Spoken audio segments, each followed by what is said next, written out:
Shalom Bapak Ibu sekalian, apa kabar Anda hari ini? Harap semua di dalam kondisi tubuh yang baik dan sehat, dan kita bersyukur kepada Tuhan karena tidak terasa kita sudah memasuki awal bulan April. Mari kita mengucap syukur kepada Tuhan yang sudah memimpin hidup kita dari awal tahun hingga hari ini. Rasanya waktu begitu cepat sekali berlalu, dan mari kita menengok ke belakang dan memuji kebesaran Tuhan atas semua karunia Tuhan. Mari kita memulai di dalam doa pada pagi hari ini. Bapa dalam surga, kami mengucap syukur untuk segala kebaikan penyertaan-Mu kepada kami dalam 3 bulan yang kami sudah lalui. Kami memasuki bulan April, kiranya berkat dan penyertaan Tuhan pun boleh menyertai setiap kami. Berkatilah waktu kami merenungkan firman Tuhan, supaya mendapatkan berkat dari firman Tuhan ini. Dalam nama Tuhan Yesus Kristus, kami bersyukur dan kami berdoa. Amin. Ibu sekalian, selamat datang dan bergabung di dalam pelayanan YouTube Hispana Ministry. Saya berdoa kiranya renungan yang saya sampaikan boleh menjadi berkat bagi kita semua, dan feel free untuk bisa membagikan pada orang-orang lain. Kita sudah membahas 4 daripada perkataan Yesus sebelumnya, 4 perkataan terakhir sebelum dia mati. Kita akan merenungkan hari ini perkataan salib yang kelima, perkataan sampai kelima. Bapak Ibu, jikalau kita melihat dari kalender dan kalender gereja, kita sudah masuk di dalam minggu yang terakhir sebelum Jumat Agung, hari Jumat yang akan datang. Kita akan sama-sama makin memahami apa makna perkataan-perkataan Yesus. Dan rasa-rasanya minggu depan kita akan membahas tema Paskah, baru setelah itu saya akan lanjutkan perkataan yang ke-6 dan yang ke-7. Kita akan baca dari firman Tuhan, Yesus mati. Saya bacakan buat Bapak Ibu sekalian. Sesudah itu, karena Yesus tahu bahwa segala sesuatu telah selesai, berkatalah ia, supaya genaplah yang tertulis dalam kitab suci, aku haus. Di situ ada satu bekas penuh anggur asam, maka mereka mencucukkan bunga karang yang telah dicelupkan dalam anggur asam pada sebatang hisop, lalu mengunjukkannya ke mulut Yesus. Saudara, perkataan itu adalah aku haus. Perkataan yang sangat unik sekali, sederhana sekali, simple, tapi kok rasa-rasanya kurang enak ya, kurang elegan gitu ya. Sebagai perkataan terakhir kok malah Tuhan Yesus ngomongin soal haus ya.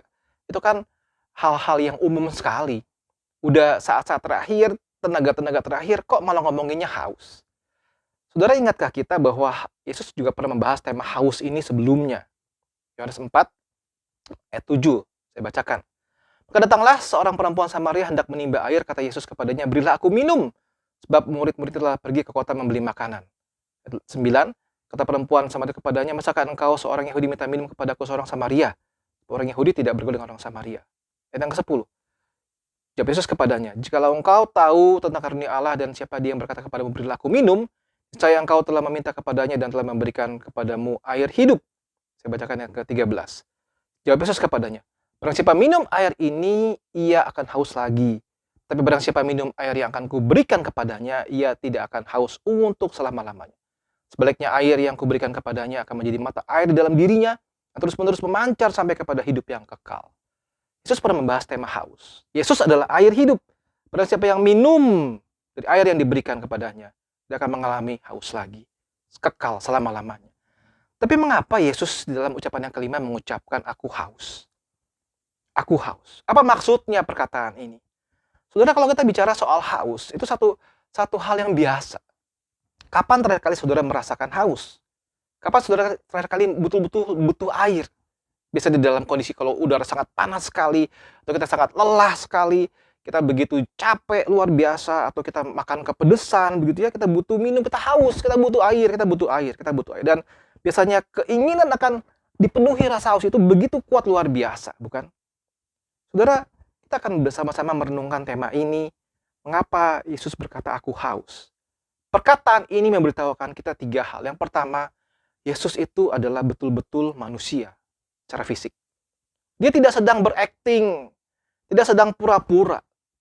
Yesus Kristus itu adalah betul daging dan darah yang mengalami hal-hal normal seperti manusia lainnya. Kalau saudara membaca Alkitab, saya tidak akan bacakan rincian ayat, tetapi hanya perikopnya saja, ayat-ayat saja. Dia pernah mengalami kelelahan, Yohanes 4 ayat yang ke-6. Dia pernah mengalami kelaparan, Matius 4 ayat yang kedua. Dia pernah tidur, Matius 8 ayat 24. Dia pernah marah, Yohanes 2 ayat 13 sampai 16. Dia pernah dicobai, Ibrani 2 ayat 18. Dia berdoa minta kekuatan Bapa, Markus 1 ayat 35. Dan dia haus, Yohanes 19 ayat 28 yang kita baca, dan dia mengalami kematian. Kesimpulannya apa?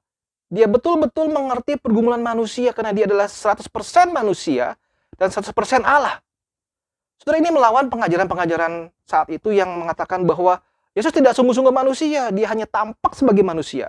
Pengajaran doketisme, Yesus hanya pura-pura mati menderita. Kenapa? Materi itu jahat, bisa mati. Allah itu baik, tidak bisa mati. Mana mungkin Yesus seperti itu? Itu cuma pura-pura saja. Saudara, kalau kita melihat di situ, Yesus sungguh-sungguh mengalami semua hal yang manusia alami. Hanya saja, hanya dia tidak berdosa. Saudara, waktu kita membaca peristiwa ini, ada peristiwa Yesus diberikan minum anggur. Pernah ada sebelumnya. Beberapa waktu sebelumnya, Matius 27 ayat 34 mencatat, lalu mereka memberi dia minum anggur bercampur empedu. Setelah ia mengecapnya, ia tidak mau meminumnya. Saudara, ini para penafsir mengatakan itu adalah satu hal yang bisa mereduce rasa sadar dirinya dia sehingga tidak terlalu merasa sakit, saudara. Itu tujuan minuman itu. Yesus menolak itu karena dia ingin sungguh-sungguh dalam keadaan sadar waktu menjalani semua proses penyalipan. Bahwa dia dalam posisi yang sadar, tidak dalam posisi yang tidak sadar. Saudara, yang kedua, saudara, perkataan aku haus itu menunjukkan Yesus itu aware. Dia sangat memahami, mengerti apa yang tertulis di dalam kitab suci. Dia mengerti apa yang tertulis di dalam nubuatan-nubuatan dalam perjanjian lama. Ada banyak sekali nubuatan dalam perjanjian lama yang membicarakan tentang Yesus ada, kemudian dia akan mati dan disalib dan sebagainya. Saudara, bicara mengenai aku haus tadi adalah nubuatan daripada Mazmur 69 yang ke-22. Bahkan, mereka memberi aku makan racun dan pada waktu aku haus, mereka memberi aku minum anggur asam. Saudara lihat ya, bagaimana pengenapannya di dalam kisah Yesus Kristus. Kemudian, dari Kejadian 3:15, ada peristiwa tentang nantinya keturunanmu akan merumukkan kepalanya dan seterusnya. Saya bacakan saja. Kejadian 3:15, aku akan mengadakan permusuhan antara engkau dan perempuan ini, antara keturunanmu dan keturunannya. Keturunannya akan meremukkan kepalamu dan kau akan meremukkan tumitnya. Sudah ada, saudara. Dan itu tergenapi di dalam Yesus Kristus di kayu salib. Kemudian Yesaya 52, 13 sampai 53, 12. Itu begitu banyak peristiwa tentang bagaimana dia mengalami kesulitan luar biasa. Saudara, saya anjurkan dalam minggu-minggu sebelum Jumat Agung, saudara baca Yesaya 52 ayat 13 sampai Yesaya 53 ayat 12. Kemudian Mazmur 22 ayat 19, bagaimana kisah tentang orang-orang membagi-bagi jubah Yesus dan digenapi semua. Yesus memahami semua itu. Dia berkata, aku haus, dia memahami bahwa ada nubuat tentang itu. Dia mengerti semua itu. Dan yang ketiga, saudara, bukan cuma dia memahami, tapi dia juga menggenapi. Dia punya kerinduan, keinginan untuk mengkomplit, menggenapi semua hal yang dia harus genapi. Satu persatu nubuat digenapi. Satu persatu semua digenapi. Saudara lihat ya, 28 tadi ya. Sudah itu, Yesus tahu bahwa segala sesuatu telah selesai, berkatalah ia. Dia tahu bahwa segala sesuatu telah selesai, berkata dia, apa? Supaya genaplah yang ada tertulis dalam kitab suci, aku haus. Dia menggenapi semua nubuatan di dalam perjanjian lama. Saudara, apa maknanya buat saya perkataan itu? Apa artinya buat saya perkataan Yesus berkata, aku haus? Saudara, yang pertama, Yesus adalah manusia sejati dan Allah sejati. Sebagai manusia sejati, ia mengerti setiap pergumulan kita. Saudara, ada lagu, dia mengerti, dia peduli segala persoalan yang kita alami. Dia mengerti, dia peduli. Dia memahami itu karena dia manusia sejati. Dan sebagai Allah yang sejati, dia sanggup menolong kita. Saudara, Yesus sanggup menolong kita apapun pergumulan kita. Dia memahami air mata kita. Dia memahami kesulitan pergumulan kita yang mungkin tidak habis-habis. Dia mengalami penderitaan kita. Dan dia sanggup menolong kita. Karena dia adalah Allah yang sejati. Saudara, ini satu hal yang sangat penting buat kita imani saat ini. Yesus adalah manusia sejati. Yesus adalah Allah yang sejati. Saudara, yang kedua, apa yang kita bisa renungkan pada bagian ini? Ada satu hal yang sangat menginspirasi saya, saudara. Di setiap chapel yang ada di dalam pelayanan daripada Mother Teresa, ya, di chapel-chapel yang ada tertulis satu kata-kata seperti ini. I thirst, I quench. Ya, saya haus, saya memenuhi kebutuhan kehausan itu. Saudara, Mother Teresa berusaha untuk memenuhi kehausan Yesus Kristus di kayu salib dengan cara apa? Melayani orang-orang. Berarti pada waktu dia melayani orang-orang, dia mencoba memenuhi kehausan daripada orang-orang yang membutuhkan, dia sedang melayani Yesus Kristus sendiri. Saudara, itu satu hal yang luar biasa. Yesus haus sudah selesai, tetapi untuk kita memahami teriakan dia Yesus haus, kita berusaha memberikan itu semua dengan cara apa? Melayani orang-orang yang ada dalam sekitar kita. Saudara, saya bacakan ayat terakhir Matius 25. Sebab ketika aku lapar, kamu memberi aku makan. Ketika kau haus, kau memberi aku minum. Ketika aku seorang asing, kau memberi aku tumpangan. Ketika aku telanjang, kau memberi aku pakaian. Ketika aku sakit, kau melawat aku. Ketika aku di dalam penjara, kau mengunjungi aku. Maka orang-orang benar itu akan menjawab dia, katanya, Tuhan, bila manakah kami melihat engkau lapar dan kami memberi engkau makan? Atau haus dan kami memberi engkau minum? Bila manakah kami melihat engkau sebagai seorang asing dan kami memberi engkau tumpangan? Atau telanjang dan kami memberi engkau pakaian? Bila manakah kami melihat engkau sakit atau dalam penjara dan kami mengunjungi engkau? Raja itu akan menjawab mereka, aku berkata kepadamu, sesungguhnya segala sesuatu yang kamu lakukan untuk salah seorang dari saudaraku yang paling hina ini, kamu telah melakukannya untuk aku.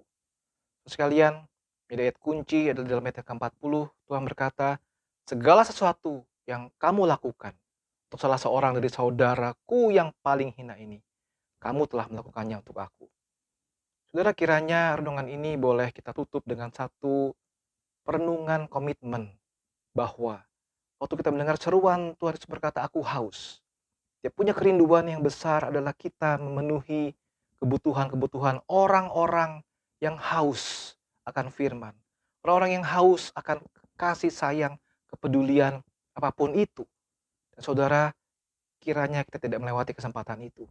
Kiranya kita bersama-sama bergandengan tangan, mencoba melakukan apa saja untuk orang-orang yang paling hina. Dan dengan itu, kita sudah melakukannya untuk Tuhan. Di beberapa hari sebelum Jumat Agung, satu kerinduan kita semua adalah boleh berbagi kasih kepada orang lain. Khususnya, sharingkan tentang kematian Kristus kepada mereka. Ajak mereka datang ke dalam ibadah-ibadah. Dan pertemukan mereka dengan sumber air hidup itu. Sehingga mereka tidak akan merasa haus lagi. Tuhan memberkati kita sekalian. Amin.